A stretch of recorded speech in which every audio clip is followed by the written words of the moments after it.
Nisambul Vinaka from Fiji. My name is Sharon Bhagwan-Rolls, and thank you for this opportunity to represent the Shifting the Power Coalition and to bring some of our thinking into your conversations today. In my journey as a feminist, I've navigated between mainstream society, my faith community, and feminist spaces.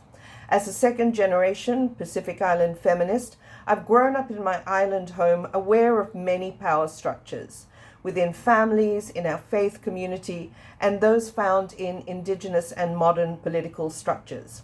Within these systems, there's economic power, monetized power, and the power to determine what happens to natural resources. There is the power of the media. Information is power. There is the power of communication. Who controls the platform that provide a voice to be seen, to be heard? Over the years, I learned that claiming power isn't simply about knowledge, ability, or location. It is about gender.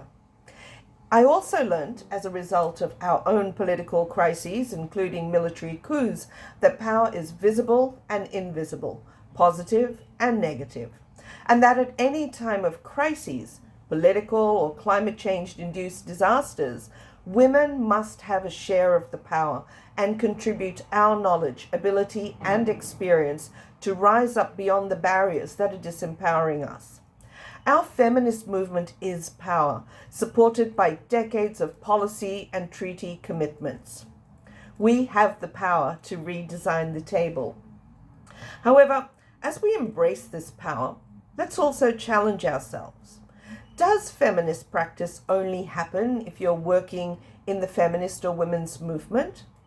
There is a need to hold each other accountable so that when we talk about being a feminist, it's not simply a label. How can we apply feminist values and co-create a political space that enables us to be transformative, to redesign the table, to shift the power together? Is there a danger that we're homogenizing our notion of feminist leadership as we navigate to ensure there is a balance between the geopolitical divisions within the Pacific region? Are we ensuring that feminists of faith, of different backgrounds, and in other mainstream spaces and professions are included when we talk about the feminist movement? And finally, if we want to see a feminist foreign policy, then what efforts are being made to support feminists beyond our movement space? How do we explain to government officials who will operationalize this policy that they will have to unlearn concepts of power and leadership structures and styles that are patriarchal, that they will have to deconstruct notions that power and respect are rooted in dominance, violence, and authority? How do we manage our own power differentials, determined by the fact that some of us are based in Australia and some of us are based in Pacific small island developing states? Managing the power with feminist values and practice requires us to learn from what works and what hasn't worked. It requires us to be innovative, daring, and truthful. It is not about a project, although these are means to collaborate. It's about understanding and trusting approaches within the movement, coalition, or collective. It's the willingness to engage across the boundaries of organizational partnerships, particularly if you honestly want to be a partner that enables women in our Pacific Island countries to lead the change for gender equality and human rights. It's re-examining messages that communicate that you work with partners. We're not beneficiaries, and we have a contract for collaboration on a certain activity or program.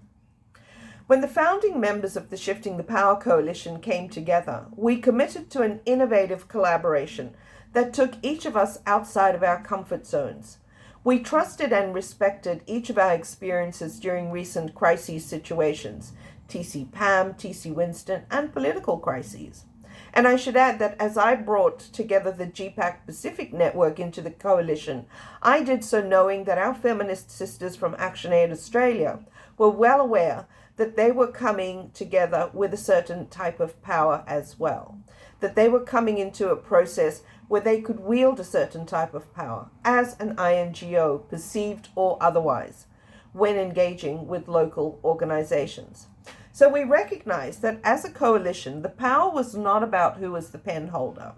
The power was that we brought together our constituencies, diverse women from our own networks, and that we would be accountable back to the women.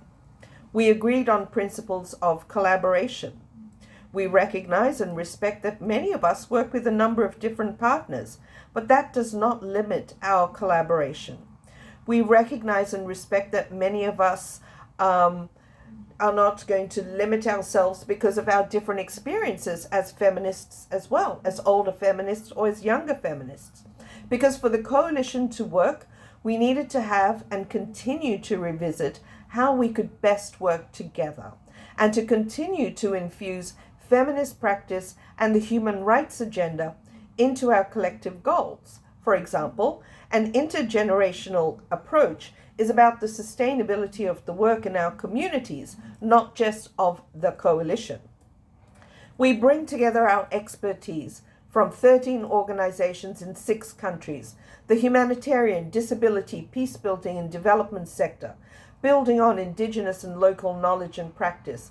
In fact, our collaboration means we are addressing the peace, development and humanitarian nexus because that's our experience.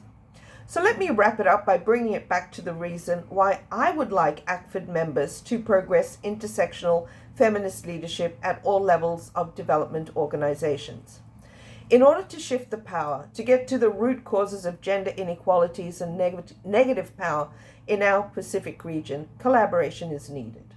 If we get it right within the Pacific Islands Forum community, which is the shared vision of the Shifting the Power Coalition, we can collectively use transformative feminist and peace-building practice, for example, within the disaster management, humanitarian, security, and development systems. Our government officials will be progressing the Bow Declaration Action Plan. They determine, for example, whether there should be a multi-stakeholder forum. So collaboration as Pacific feminists can ensure our governments redesign the table for inclusion. We have different journeys, but the destination is the same. Let's navigate the Blue Pacific together for equality, inclusive development, and sustainable peace. Minaka, Shukriya.